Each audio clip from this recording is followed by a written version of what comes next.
Imagine this, you are completely alone inside a deep deserted canyon. There is on one around for miles. Your phone has no signal. Your water is almost gone. No one knows where you are. And suddenly a massive 360 kilograms boulder crashes down from above. Before you can even react, your right arm is trapped between the boulder and the canyon walls. You pull nothing. You scream, no one answers. You try to move the rock. It does not move.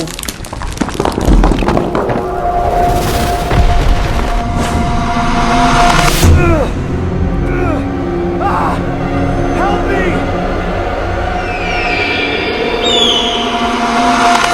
And then you realize something terrifying. You might die here. So what would you do? Would you keep waiting for help? Would you try to move the boulder? Or you cut off your own arm to survive? This is not an imaginary story. This is the true story of American climber Aron Ralston, a man who spent 6 days trapped inside a remote canyon, fighting not just against a rock, but against thirst, exhaustion, hallucination, fear, and death itself. In April 2003, 27 years old Aron Ralston set out alone to explore Bluejohn Canyon. Ralston was an experienced climber and outdoor adventurer. He was physically fit, he was confident. The weather was absolutely fine.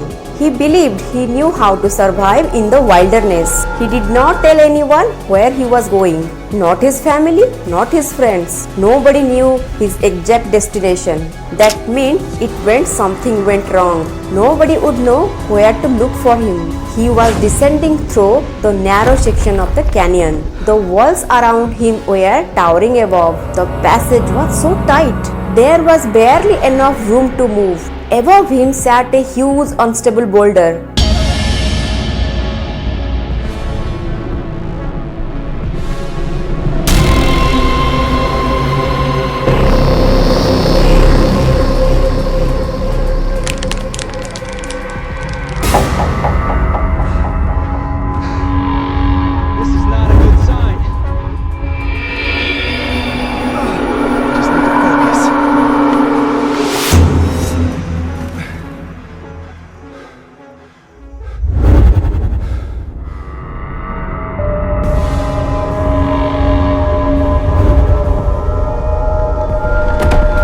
And then it moved. For a fraction of a second, he had no idea what was happening. Then crash.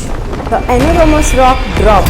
His right arm was suddenly crossed between the boulder and the canyon wall. He tried to pull it free, nothing. He pushed, nothing. He screamed, but there was no one nearby to hear him. He was trapped. He was completely alone. At first, Ralston refused to believe that he was going to die there. He began thinking like an engineer. He examined the boulder. He tried different angles. He used his climbing equipment. He tried ropes and anchors. He pushed, he pulled. He searched for any possible way to shift the enormous rock. But he failed to remove his right arm. So he tried another option. He took out the small multi-tool knife which he was carrying and began trying to cut through the rock. It was an almost impossible task. The knife was small, the rock was massive. But Ralston kept trying. Hours passed, the blade became dull. His hands became tired and steel boulder did not move. Ralston remained trapped in the same position. He had almost no freedom for improvement. He had no food, no water. During the day, the desert heat drained his strength. At night, the temperature dropped sharply. Every hour made his situation worse. He knew one thing, he has to escape before his body gave up. His body was becoming dangerously dehydrated. His strength was disappearing and his mind began to deteriorate. He started experiencing hallucination. At this point, he realized he will not alive. He began recording messages for his family by his handy camera. He believed these might be his final words. Ralston looked at his trapped arm and there was no realistic way to pull the arm free. Suddenly a terrifying idea came into his mind. If I detach the arm from my body, then my body will be released from this demonic stone. He took out his small knife. He knew the blade was not capable of simply cutting through bone, so he first had to break the bone.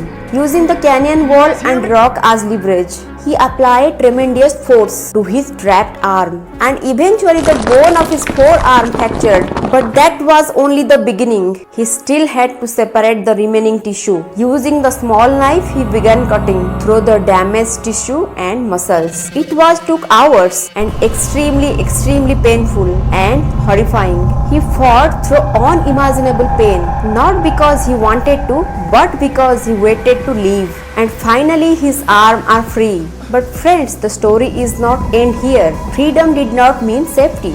He was severely injured. He was dehydrated. He has lost blood, and he was still deep inside the canyon. Now he had another problem. He had to get out. Incredibly, he still had to navigate a steep drop of roughly 65 feet, around 20 meters. Using his climbing equipment and only one functioning arm, he began lowering himself down the canyon. After escaping the canyon, he still was not safe. He had to cross the brutal Utah desert. The sun was intense. His body was less energy. He was so weak, and every step consumed what little energy he had left. He began walking mile after mile, searching for another human being for help. Then in the distance, he saw people. A group of tourists had entered the area. A rescue helicopter was dispatched. He was rescued. He had survived, something that seemed impossible. So friends, this is the brief story of Aron Ralston. If you like the video, then subscribe my channel. See you in the next video. Thanks for watching. Namaskar.